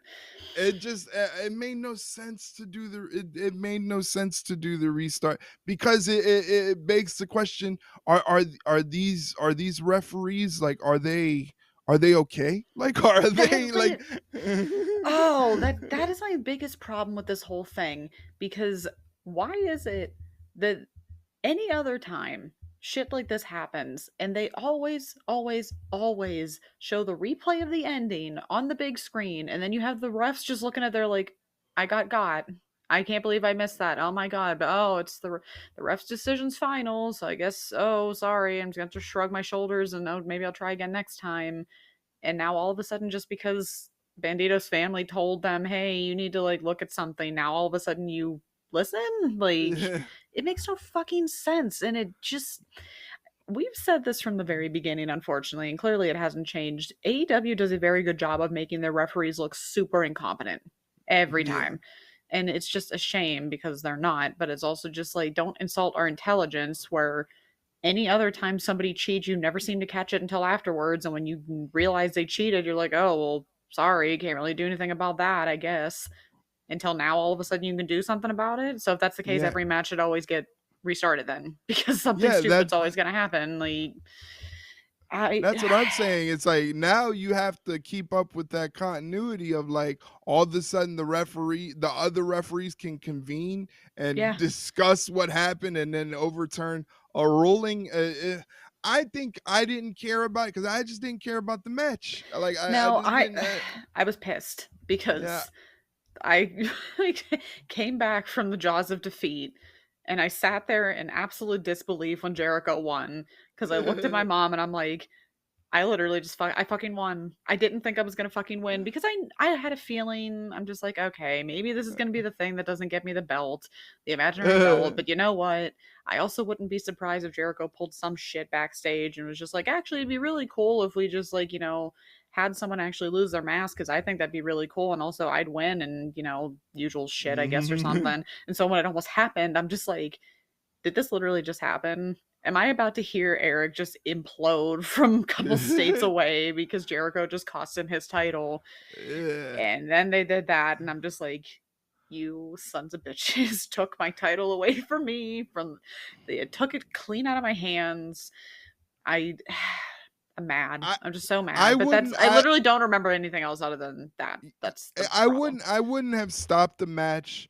I would have did No. the deal with the bat, and I would have had like Bandito's sister trying to hop the guardrail. So then all of Yeah. a sudden, officials and security and other referees come out, and they're trying to hold her back, and then they go, "Hey, there's the bat there," and do the spot right before the finish. Don't do the Yeah. restart of the match because Like you do you're any other time. yeah, because you're messing with the ebb and flow of the audience. When they hear the bell ring, most of them sit down because they know they can come down and they can let their emotions breathe and they can relax and they get a little bit of time to collect themselves. When you do that restart stuff, you're messing with the energy of the crowd and you're messing with the ebb and flow of it all. So you Yeah. don't want to do that. And I think that restart was it didn't make any sense and it really took the air out of everything because literally a minute later we get the finish of the match. So really they could have worked that a little bit better, I think. I unfortunately, like I said, my barometer starts at 3 and with this match it stayed at 3. 3 flames out of 5 because it gave me nothing. It gave me nothing good or bad. It gave me nothing, which I think is probably worse. Like, Yeah, yeah. yeah. I feel like I feel like this was completely out of spite. I gave it 2 3/4 because they took my belt back away from me, so I was a little Hey. mad about that. But also, it was just it insulted my intelligence, and I don't like as a wrestling fan when my intelligence is insulted. So it was 2 3/4 because it was Yeah. just stupid. Mhm. That's fair. It's justified. It's justified. Moving on, we had a match for the AEW TNT Championship. Daniel Garcia, the champion, coming into this match against Adam Cole. Now, this match specifically had no time limit and no outside interference, which is kind of weird because every no DQ match is no outside interference. But anyway, Yeah, close enough. this yeah, this match, although it was smart, they did the smart thing and tried to work out some technical wrestling and some technical submissions, working on Adam Cole's not really compromised, but compromised ankle. It was smart to do that, but it just this match was painfully mid for me. I feel like Painfully mid. there should have been more. I feel like I'm sitting there and I'm like, okay, when are we gonna go into the next gear? Yeah, Okay, yeah, when are we gonna do more? And we just didn't. And the only really interesting thing I think was the thing that happened at the end when Garcia tries to do the same thing MJF did to him, and you're sitting there going, well, why does Adam have to catch a stray because of that? Why are you like letting your anger get the better of you in this? And then Cole called it. He said, you're not ready. You're not ready to do this. And he showed you why. You let your yeah. anger and your past shit get in the way, and a veteran will take advantage of that. And Adam did. And how sad is it, though, that they literally said that was Garcia's first title defense on a pay per view. And I literally, when they said that when he was making his entrance, and I looked at my mom and I said, and it's going to be the first one that he loses to. Yeah, And he yeah, did. which is crazy because I'm not a fan of champions losing on their first title defense, but Yeah. this was definitely I mean, It just wasn't working. It just, him yeah, as a champion, I feel like it's a shame because I feel like they really did him dirty. And mm, I had a feeling something wasn't going to happen or something wasn't going to go right from the very moment he won that title off of mhm, Jack Perry. Because remember what happened? He won it. They had like a 2 minute, or not even, like a 2 second celebration with him on the barricade. And then they immediately were just like, all right, we're going to the next match. Like, who gives a fuck you won? Like, okay. And yeah. then like move on. And I'm like, oh, they are not going to care about him, are they? And they really have not cared about him because I genuinely don't remember much, if anything, about his title reign. It was just Mm, not great. And it's a shame because he's not bad, but it's just like, I feel like it was just this kind of the same problem we've had with him since the start, where it's just like he just doesn't have that next level that some people need to get to like be legit main event contenders. And I just don't think right now he has that. But mm. I don't know. Again, I was just waiting for this match to do more, and it Right. never did. And I'm just like, okay, this is again fine, but I just gave it straight three because it wasn't, again, terribly, horrifically, offensively bad, but it also wasn't like, oh my god, that was great. It just didn't do anything. Yeah, I gave it three and a quarter. It was just for me. I've never seen an Adam Cole match be so fucking mid. I I've I've know. I've never seen an Adam Cole match be that mid. That was just I don't know. Hey, hey, I know. hey. It's It's just just I'm confused. I'm sitting here still confused by it because I was just like, well, there it is. Again, that match could have done okay on Dynamite, you know, yeah, yeah, or and then Collision, or it yeah. would it just happened. Again, I gave it three and a quarter flames out of five. You gave it three. That what it is. But we move on to a three-way match for the AEW International Championship, and I gotta say, this was one of the funnest, damnedest three-way matches I've ever seen in all my years of being a wrestling fan. Damn, this was a lot of fun. I was always a fan of Speedball Mike Bailey, but he made me a legit real fan that night because he was just rocking Kenny Omega's dome with those kicks. Oh, it was so insane. It was such a fun match, and we're just like, thank God we got something that we can actually enjoy. However, the only problem I had with this match, and I don't know about you, maybe it was just me, maybe because, oh, I don't know, it was almost time for me to go to bed.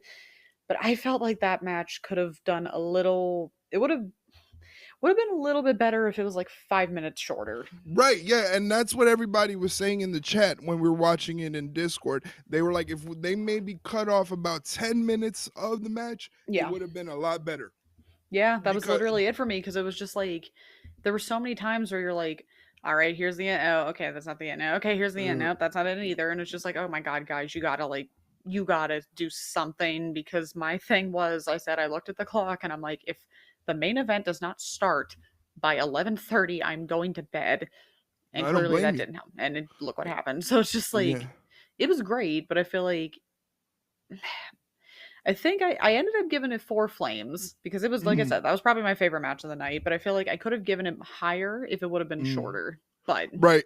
it was And still great. and this match went 31 minutes flat. So Yeah, 31 minutes flat in a triple threat match is crazy. I know those guys were gassed, yeah. especially Kenny Omega, who had 2 feet of his intestines removed from his midsection. I know those guys were gassed. Big credit to them. I gave it higher. Again, I feel like the reason I gave the matches higher marks on the good matches were because the rest of the card was just so painfully average Yeah. that the really good stuff stuck out like even crazier. So I ended up giving this match 4.5 because Wow. it was just I was just so like I had so much fun watching that triple threat match with the moves that they were pulling out and the way Speedball, because you go into it thinking, well, Ricochet's already established, Kenny Omega's the champion, he's already established, Mike Bailey's the new guy coming into AEW and this is his first pay-per-view match, and he showed that he belonged. Like, Yeah. you know, Oh like yeah. he showed like he was not going to be an afterthought, and he was not going to be taken out of this match, and he kept himself in it to the very end. So I really, really enjoyed this match. It might go on my end of the year list. It might go on my end of the year list. I don't Hey, know, but maybe. we shall see. But this was a lot of fun. Again, I gave it 4.5 out of 5. What'd you give it again? I gave it 4. You gave it 4. All right, Yeah. so it, probably the highest ranked match of the pay per view from both of us. Yeah, pretty much, which is sad, but it is what it and is. and then moving on to the main event, you want to talk about a match that went on too long. This one went for 31 minutes and 35 seconds. Imagine this, a 31-minute John Moxley match for the AEW World Championship against Swerve Strickland. I mean, there's no reason this match should have went for 31 minutes. It was a lot of posturing, a lot of gesturing to the crowd on Moxley's part, and Yeah. Moxley flipping off the crowd, because I feel like the crowd wasn't even into this to begin with. They Yeah. were very anti Moxley, anti Death Riders, and Moxley was giving them the business, but again, he'd do like 2 or 3 moves, he stop and like saunter around the ring and flip them the bird around the ring and all this stuff. It was just like, come on, guy, like step on the gas pedal, will you? Um, it was just long and plotting, and it was just like, I feel like Swerve did his best to try to get the Yeah. crowd to pop for the match, but there, when you're in there with Moxley, man, and he's the one controlling the pace, you're gonna be in for a long night. And then the ending happening with I did laugh at the referee taking the chair shot, because that Yeah. chair was flung into his face. Yeah, that Uh, was that ugh. was that almost felt like a Looney Tunes bit, the way he just got clobbered with that chair. And then the lights go out, and you're like, okay, this could be something big, but it's AEW, so get ready. And of course, it was a get ready moment for the Young Bucks, who show up out of nowhere, give Swerve Strickland the BTE trigger, allowing Moxley to get the cover and to get the win and retain the AEW World Championship. So now the question going into this is, why did the Young Bucks help John Moxley retain the AEW World Championship? Let's just Um, say it. It was fucking stupid. It was so fucking yeah, stupid. And there are people that are legit trying to say, "Oh, guys, here's the long-term storytelling you guys wanted." And it's like, where? do you are you watching the same program? Because the last time I checked, they were running away from the Death Riders and now they're Right. helping them. So that's not long-term What's storytelling. That's stupid. what's Like, the story? Like, what is the story? Like, I don't it's get like, that. guys, come on. Like, give me a fucking break. Like, no, the fact that that is literally, once again, what we always say, I cannot literally remember anything about that match except for the chair shot to the ref, obviously, because that was Yeah. just wild. But except the fucking ending, and it's just like, I don't. It's I hated it. I hated it. Where Poor Swerve having to put what up with this is shit. what is the story that they're trying to tell? I'm I don't interested in, know. in, in that part, because none of it makes sense. Like you said, they were Yeah, running away from the Death Riders, and this is their company. Even if they're gonna lose against the Death Riders, stand on business. This is your yeah, company. Like, yeah, fight for your company, do something. At least don't go down like a bunch of punks. And so now you're going after Swerve Strickland. Why? When you should be going after the Death Riders. The Death Riders are trying yeah. to take over your company. Yeah, like you can't even say like, "Oh, well, Moxley paid us off," because it's like you're the bosses. You're the bosses. Yeah. There's no like, and even then that has nothing to do, and that makes no sense with how the Death Riders work. They don't care about money. Like, what are we? I don't. It's just it doesn't make any goddamn sense. Like, Yeah. eh, This one was just not, this one was not in my eyes. I gave this a 3 flat. 3 out of 5. Um yeah. Again, I would have rated it lower, but it was. The stuff that made me mad was afterwards. So, or no, it was Yeah. actually during. So, no, I rephrased. Nope, I'm bad. I take it back. Two and three quarters. The Young Bucks getting in there was just dumb. I hated Yeah. it. And then the worst part is now you have the stuff with Hangman and all that stuff. So it's like, does this mean we're getting a goddamn Hangman and Swerve versus the Young Bucks at All In? I really fucking hope not. Ooh, yeah, they're better enemies than friends. I Yeah, don't it's I like, don't I don't like stop. them I don't like them as friends. I like them as enemies. Like I was Yeah. willing to bypass the yeah, I deserve you burning down my house bit for the sake of the story, but like having them being all chummy and best friends now, like Yeah, just I don't like it. No me it's gusta. No me gusta. just make it like I don't know, frenemies or something. I don't know. It's just God, my head hurts already. Like Uh, I hated it. Two and three so quarter flames. Like it was bad. all right, so this is what I wanted to do. Looking at the pay per view, the Will Ospreay Kevin Knight match I wouldn't have had on the pay per view. That's one match. Hurt Syndicate Learning Tree wouldn't have had on the pay per view. That's two matches. Mercedes Julia Hart not on the pay per view. Three. Death Riders Rated FTR. That's four. I would have kept Timeless Tony Storm on the pay per Yeah. view. Fletcher Briscoe not on the pay-per-view. Bandito Chris Jericho not on the pay-per-view. Adam Cole and Daniel Garcia, even though it was painfully mid, I'm not knowing that going into the match, so I would Yeah. have kept that on pay-per-view. Hmm. Kenny, the triple threat match, obviously keep that on pay-per-view. That Yeah. was the best match of the night. And you have no choice but to keep the AEW World Championship match on pay-per-view. Yeah. But it was 6 bad. Yeah, it was bad. So you have six out of 10. 6 out of 10 pay-per-view matches that you could have that would have been on the show or off. Off. Off 6 out of 10. So you only would have had 4 competent matches on a card. Oh my Hmm. oh my Yeah. god. It's Uh, just like it. It's just oh again my they aren't learning. They're clearly just not learning, and my head continues to hurt because we keep saying the same shit after every pay per view.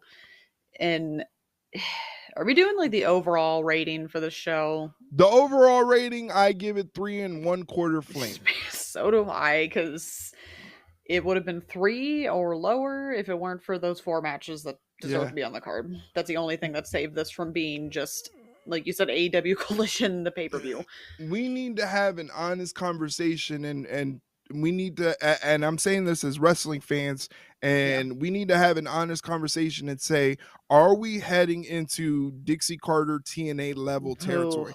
I People don't want to go there. People don't want to admit it because they don't want to. I don't want to admit that AEW is losing traction and the F word failing. I don't think yeah, that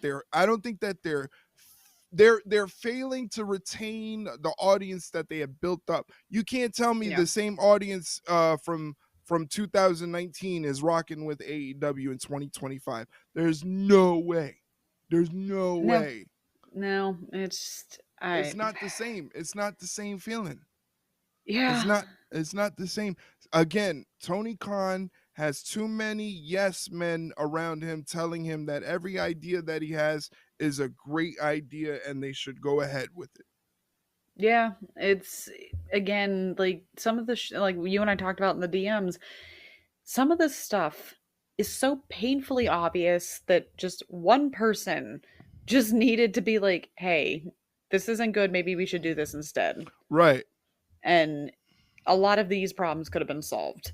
Like Yeah. all they literally had to do was have somebody come up to Tony and be like, "Hey, you do remember that the Young Bucks ran away from the Death Riders. If they help them, it's not going to make sense and you're going to have to do mental gymnastics to try and justify them helping."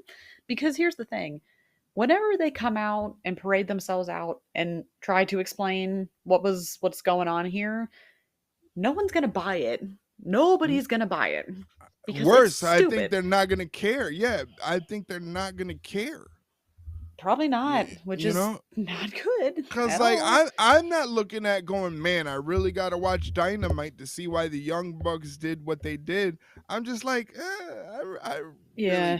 I really don't care. Like I Yeah, really don't literally, it's like we just I, didn't fucking I care really, because It Uh, is what it is, I but but somebody needs to have a serious, honest conversation with Tony Khan and say, let's get this shit back on track because we're losing them. And this is something what somebody said. I think it was my friend of mine from Twitch, JDK, brought up an old wrestling adage that they like to use. Once you confuse them, you lose them. And yeah, we're very confused right now, Tony Khan. Once you yeah, confuse them, you lose them. So yeah. stop confusing them.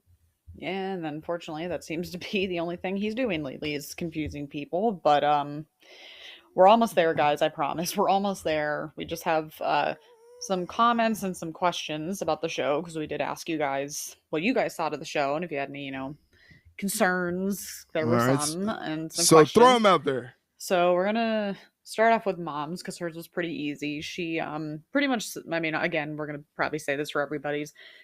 Pretty much said what we said earlier, that she would have made the length of the pay-per-view shorter, which I agree, because it's not big enough of a pay-per-view to justify 4 hours of nonsense. Uh Not one of the best events, which we did agree. It was painfully average. Hoping for more, we also agree. Mom couldn't stay up for the main event either, and maybe that was a good thing in light of what happened. Yeah, that was you Yeah. you didn't miss much, unfortunately, I Mom. When I I think rewatched it, I'm like, I know a couple people that dipped out early because it was just on too late. yeah, it's just like I couldn't help it. Like it ended at what, 12:30? Yeah, yeah. It Yeah, was yeah, I on would a have. Sunday. Yeah, I would have barely gotten 5 hours of sleep before I had to wake up for work, which would not have been a Yeah. good sight for my boss. So anyway, Mm. um, and our only other comment was just congrats to Adam. We were obviously happy that he won because hopefully they do more with him in that title than they did with Garcia. Because I think the biggest, like the most damning thing was everybody was like cheering for Adam and whatever, but as soon as Garcia's music hit, that crowd was dead. Yeah. And I'm like, he's losing this tonight. Not that I already thought he Yeah. was going to, but that was definitely like solidified. Like he's fucking losing this. Like he's done, and he did. So it is what it is. But yeah, mom pretty much just agreed with us. It was too long, not worth the time, and that's it. That's pretty much it. Yeah. So thank you, mom, for all the stuff we agreed. Of course. So we're gonna move on from her stuff to Mike's stuff. We obviously answered his pre-dynasty questions. So now moving on to dynasty, he thought only 3 of the 11 billion matches seemed worthy of a pay-per-view. Do we agree or disagree? We Yeah. only disagree because we thought Adam and on paper we're like Adam and Garcia, or Adam Cole and Garcia should have Yeah, been it's on the like pay-per-view. yeah, if we didn't agree at least one of those matches needed to be on pay-per-view, we would have had a 3-match pay-per-view card and that wouldn't have been good at all. No, not at all. That's just it's just I hate it here sometimes. Um so then we also talked about this not too long ago. The Bucks left AEW due to fear of the Death Riders, but now come back to help them. Is Tony Khan allergic to continuity? Honestly, I'm starting to think he is. I think Yeah, we've kind of known that, but he's making it very obvious lately. yeah, this guy he just doesn't have a good idea. He doesn't have a good idea to save his life.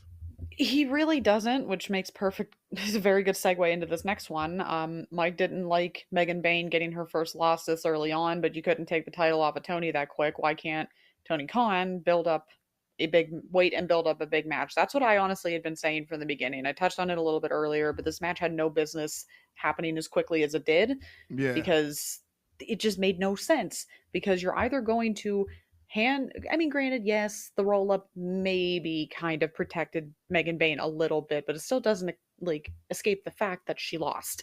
She lost her title shot, and now what do you do with her? Yeah, Like, that's the big thing. Where does she go from here? literally, like you just you could have made her a legit contender months down the line. And yet you Mm. jump the gun on her, kind of like you love doing all the time. Tony Khan is jumping the gun on all these things where it's just like, okay, yes, she's great now, but she could be even greater if you gave it more time. Because again, Tony, they'll find somebody else for her. I don't know who it's going to be at this point. Obviously, whoever wins the Owen. But now Megan Bain is like, now what are you going to have to do? Now you're just going to Right. be the big, colossal, strong brick shithouse of a woman that lost on a roll up. So now you Yeah. could just be beaten by a roll up. Like that's it. Like I'm not gonna say her mystique is gone, but it's a little damaged. And that is all Tony Khan's fault. Yeah.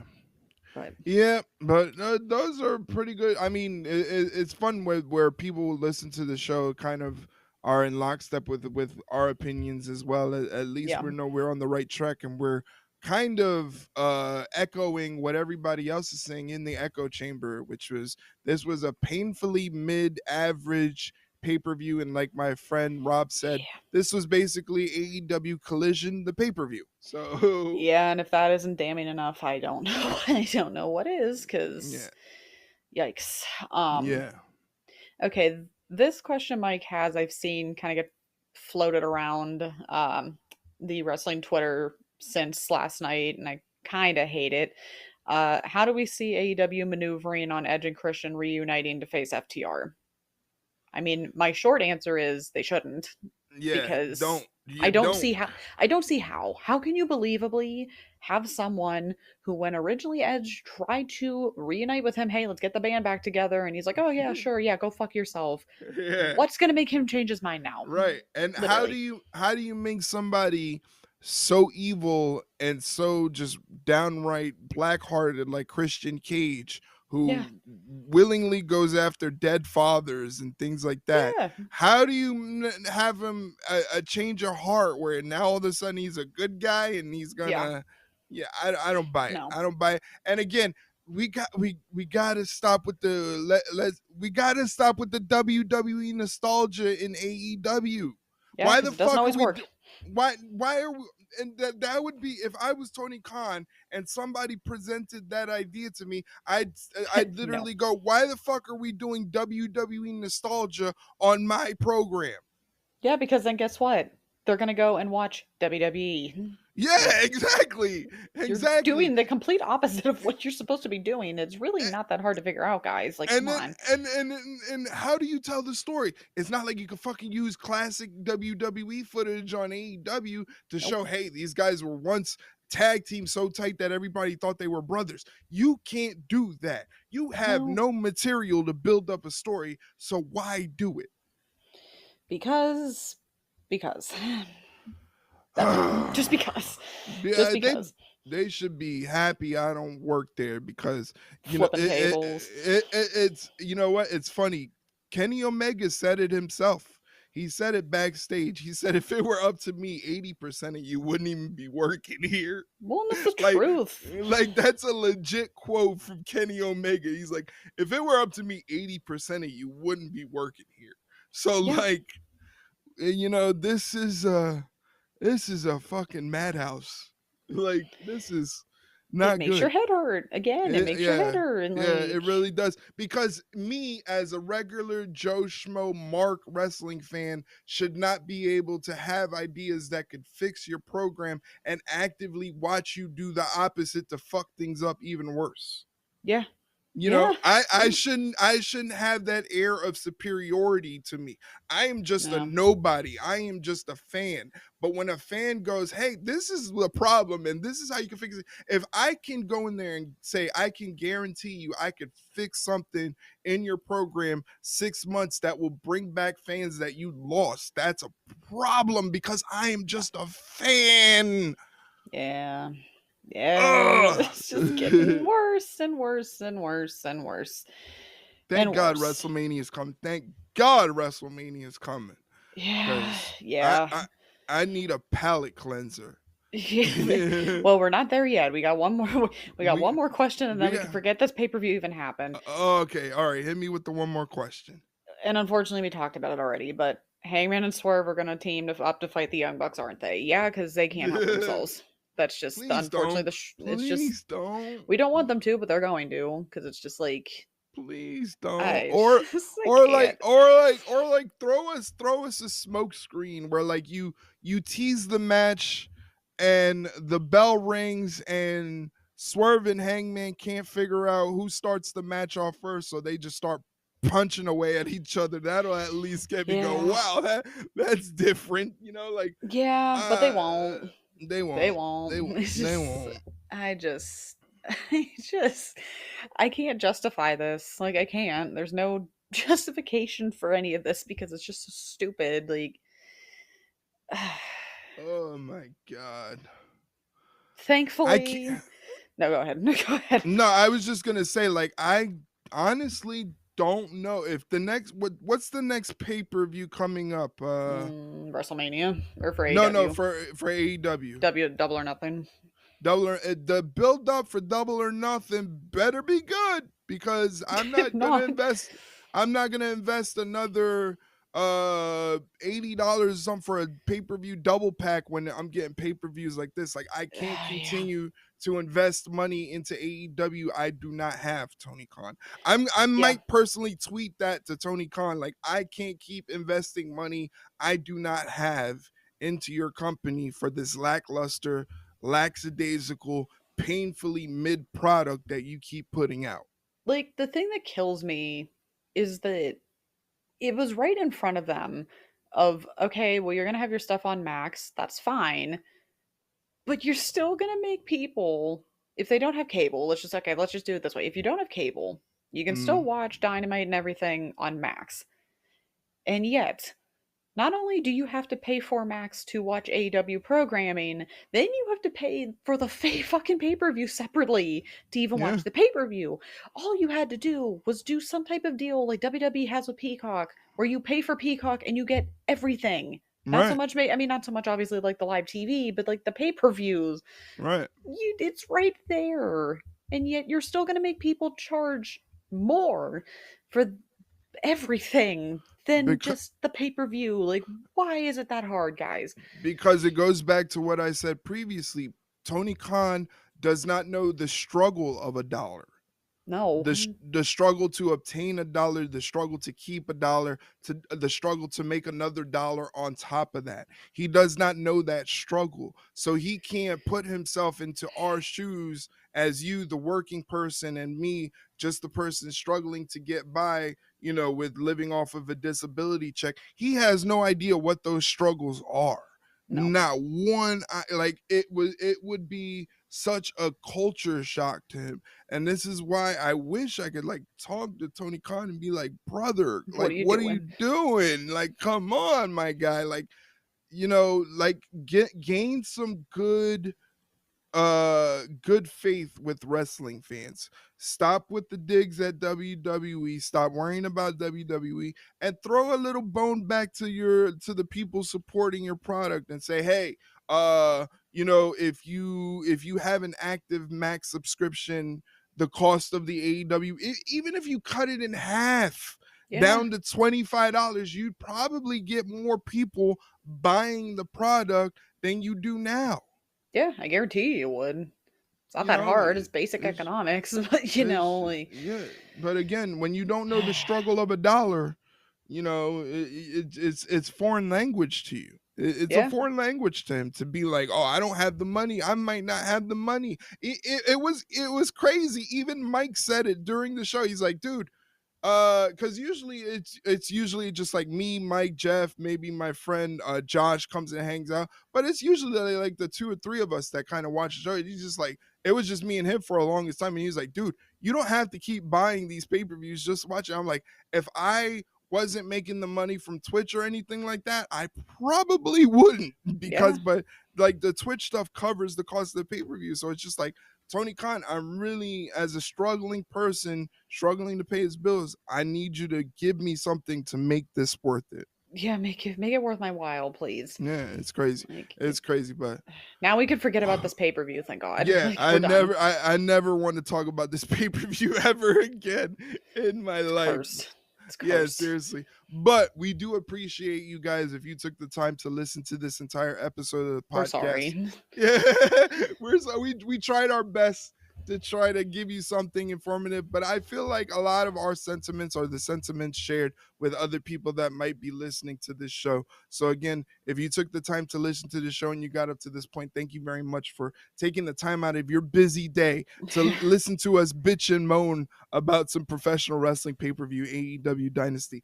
Thank you very much for listening. You can check out this podcast. It's available on any platform you can find podcasts on. All you got to do is search for the Ringside Rundown, hit that follow or subscribe button, and you will never miss an episode. If you have a specific platform that you use that you cannot find the Ringside Rundown on, let us know. We will give you back a link to the podcast on a silver platter. But the caveat is you have to give us back the silver platter because Shay's mom, it's hers, it belongs to hers. She loves it. She only has one, and if she doesn't get it back, she gets very angry. She was once the stunt double for Jean-Claude Van Damme. All Yeah. right, so Yeah. she is a very dangerous lady. You know, the CIA calls her, they have her on retainer if they ever need her to go to foreign countries to take out a menacing dictator. So Yeah. that'll let you know Yeah. how dangerous You know, Shay's mom is. you know how scary she is? Even Brody King's afraid of her. Oh my God. Yeah. Oh Yeah. my So that should God. tell you something, guys. Don't mess with her. That should tell you not to mess with Shay's mom and give us back that silver platter with the link to the podcast. If not, you can always find it on YouTube. We are on YouTube, youtube.com/at Ringside Run Pod. Every episode of the podcast is on there. So if you don't use a platform, you can always check it out on YouTube. We're also on Twitter, Instagram, and Facebook at Ringside Rundown. Come join us. The Facebook has been going crazy. I don't know what the hell happened on Facebook. One clip got 1 million views, and now everything goes crazy on Facebook. We're also on Instagram, Ringside Rundown. We're on Twitter at Ringside Rundown, where you can find all the links to all the short form content. Also on TikTok. And the big thing is I do live stream watch alongs for every Monday Night Raw, SmackDown, NXT, Dynamite, Collision, and WWE PLE. So if you want to hang out with me watching the show and watch it with other people and interact at the same time, come hang out with me on Twitch, twitch.tv/ringside rundown. Shay, where can they get a hold of you? Can find me on Twitter at ShaileenHickson21. If you guys follow my Twitter, you might get to see some Spirit Box pictures this weekend because I finally get to see Spirit Box on Saturday. The time has come. I've seen the set list. I could not be more fucking excited about it. My friend's excited about it, so I may get a couple pictures. Yes, We'll make see. sure you get a couple pictures of my wife, Courtney. I can't. She's fucking cool, man. Like, we've talked about it before, but it's just like the shit she does and just the like aura she has is just insane. Like, I couldn't say enough about her. She's definitely got some swagger to her. She does. I've never heard her sing live. Like, I keep seeing clips and videos from like these shows that have been going on. I'm like, I can't. I have to listen to it with my own two ears firsthand, like nothing. Yeah, she's a beast for sure. So I know you're definitely gonna have a good time. Definitely take bunch of pictures, and like I said, make sure you get a couple good ones of my wife Courtney. So I'll do my best. And if you happen to somehow something happens, just let her know that I love her. Yeah, and, my friends and I love you. Just saying. Yeah. So there you go. But yeah, definitely give Shay a follow. She's a good time. Go follow her on Twitter, ShaileenHickson21 on Twitter. Next episode. Now, let me get my calendar right. Our next episode is not a WrestleMania preview episode, is it? Yeah, it is. Next weekend is WrestleMania. Oh shit! Next week's WrestleMania. It's here. It's here. I'm still mad that I'm not going to be there, but that's money and ticket. You know what? Honestly, save your money because it seems outrageous. Like, I don't know if you saw, I posted in the Discord the meet and greet prices to meet some of the people at WrestleMania, and it's insane. Bianca Belair meet and greet is $300. If you want a dual package to meet Rey Mysterio, Charlotte Flair, that's $500. Why those two? That's such a weird combination. Like, Braun Breaker, Liv Morgan is $500. No, thank you. The Usos are $600. That's Vegas for you. Damian Priest and Tiffany Stratton meet and greet combo is $500. Mom would spend that money. Let's not say that. Let's be real here. Like, I keep telling her now. Every time she might be close by, I got to send out a smoke signal to Damian to warn him to get extra security. Yeah, and then would still never be enough. Not with her. I'm telling you, she's a dangerous lady. She knows 4 different types of martial arts. Yeah. She literally could put one finger in a pressure point and you're out like a light. I'm telling you, she's a dangerous lady. She is a dangerous lady. Trust me, guys. Well, guys, thank you so much for listening to this episode of the Ringside Rundown. We'll be back next week with our preview for WrestleMania 41. It's going to be a big one. Yeah, it's gonna be crazy. All right, guys, thank you so much for listening. We'll see you on the next one. Take care. See you later, guys.